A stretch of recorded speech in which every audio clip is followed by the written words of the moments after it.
Yeah, I can't start the press conference without thanking our fans. It's just fantastic to see everybody come out. You know, the weather broke for us, and it was nice and sunny. I don't know what we had, 25, 30,000 people out there, but our guys love that. We had 150 recruits and families. They love that.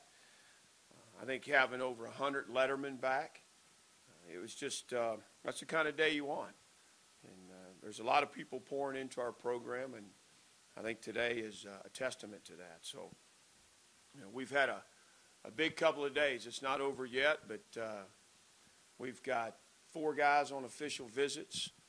We've got we had a networking night Thursday evening. We had 47 professionals in town, about 80% of them lettermen that conducted mock interviews with our juniors and seniors, interviews and questions, and how'd you get your first job, and how'd you use your degree, just some really good stuff. Our guys had business cards and were dressed up nice. It was a great event to start the whole thing going. But we had the Letterman event, the Edmonds brothers and their family, fantastic. We had the donor gala in Castle, which was, you know, so many people just appreciative of what we're doing. The Remembrance Run, you know, we go to the finish line, myself and some players, and that's special for me every year to see that, the turnout. Our players were lined up again in the stadium. They loved it.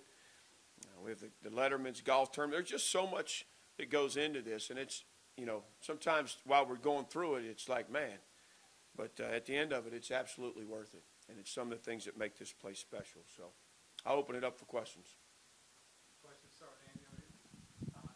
Imagine you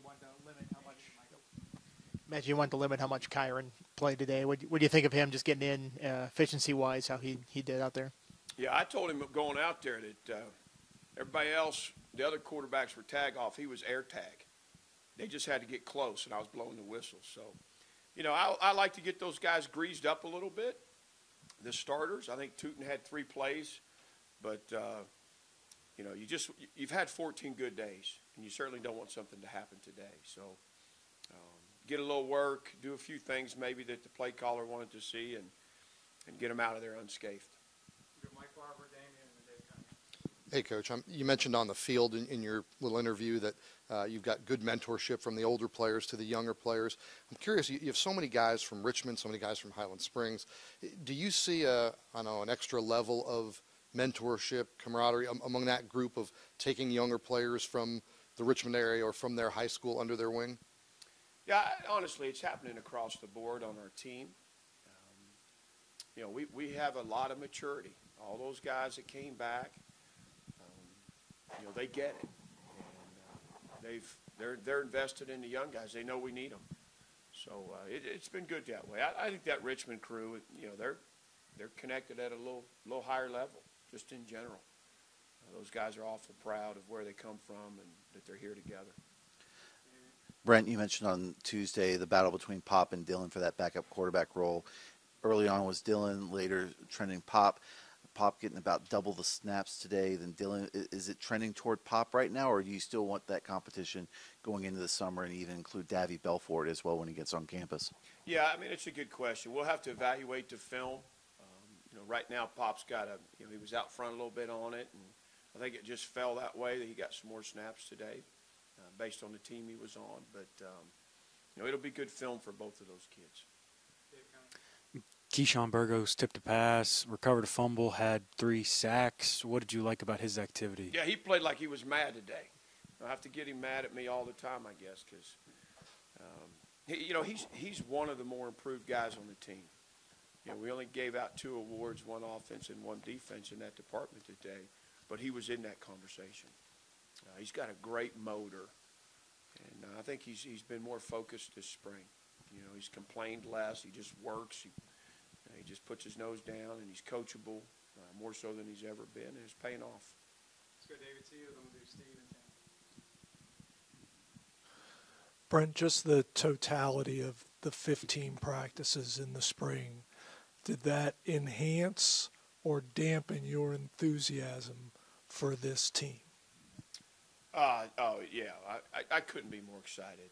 You know, and it's every time I get excited, right? Then caution kind of creeps in.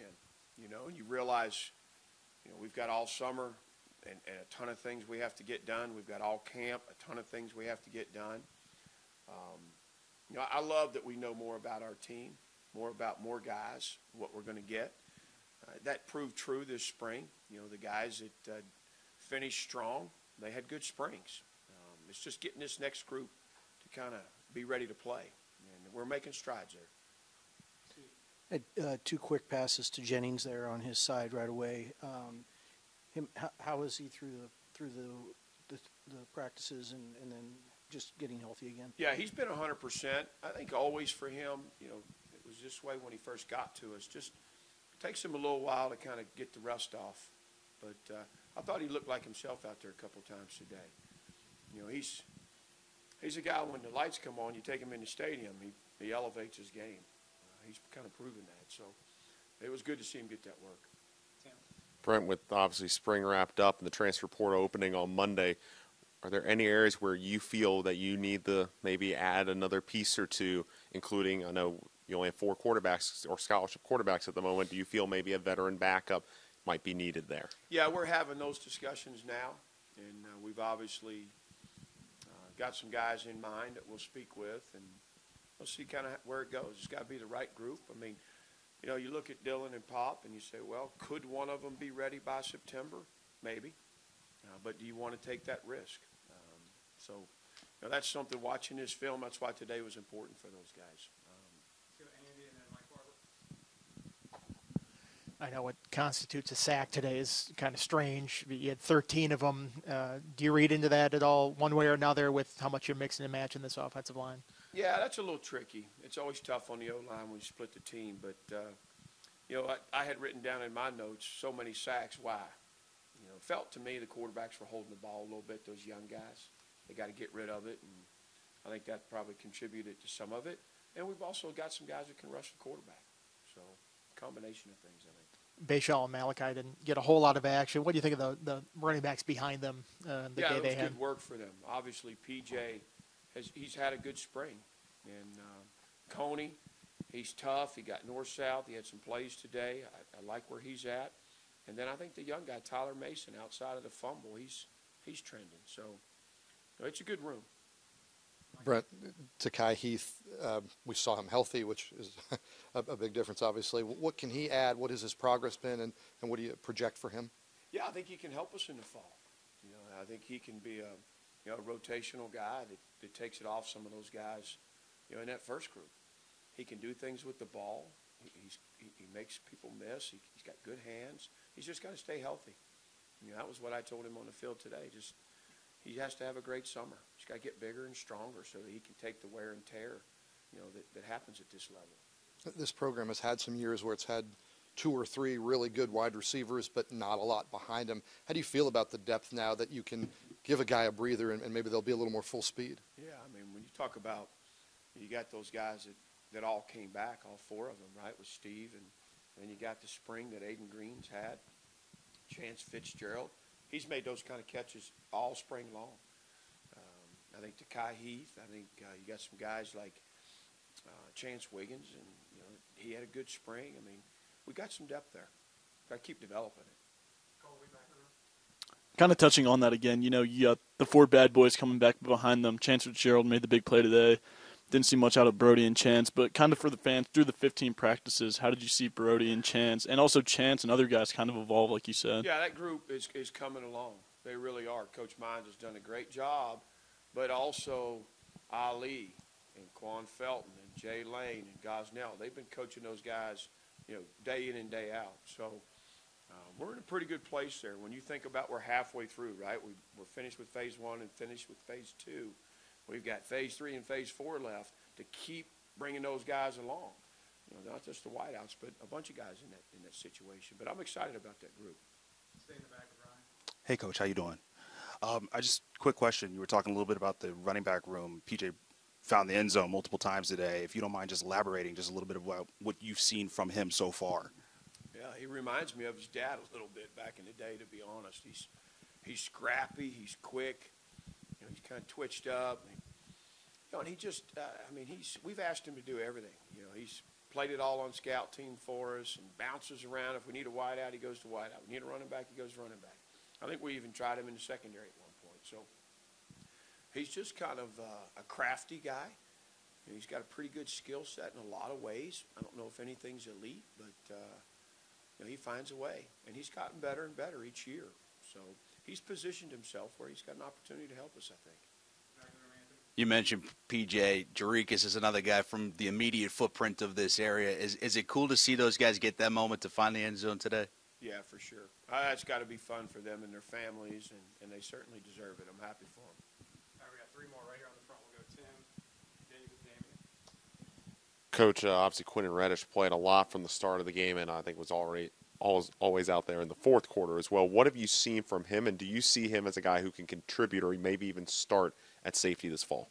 Yeah, I don't know about starting, but we're trying to get him ready where we can count on him in a rotation.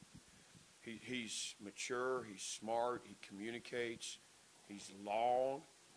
Surprisingly, his man skills are much better than I thought. We knew he could run the alley and tackle, but he's got some man coverage things too. So he's got range in zone. I'm excited about it. Aeneas obviously came in with some pretty darn good credentials, and you named him the MVP of defense in the spring. So, as advertised? Yeah, I would say so. He's hard to block. You know, he learned it pretty quick and practices hard. He's played a lot of snaps, so he gets it. You know, he finds his way into plays and feels leverage really good and can anticipate things. So I'm definitely glad he's here. Hey, Brent, this spring you had a lot of guys playing multiple positions just to get flexibility, but what did you see out of like Braylon Johnson playing safety corner? I saw Jordan McDonald, you shifted inside some this game. What did you like about getting those guys a lot of those reps at multiple positions and getting some flexibility? Yeah, it's awesome. I think McDonald, you know, he's playing Will, he's playing Mike. That's awesome.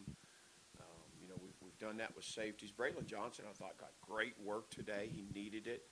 You know, he played half the spring at corner and then the second half at safety. That was good for him out there.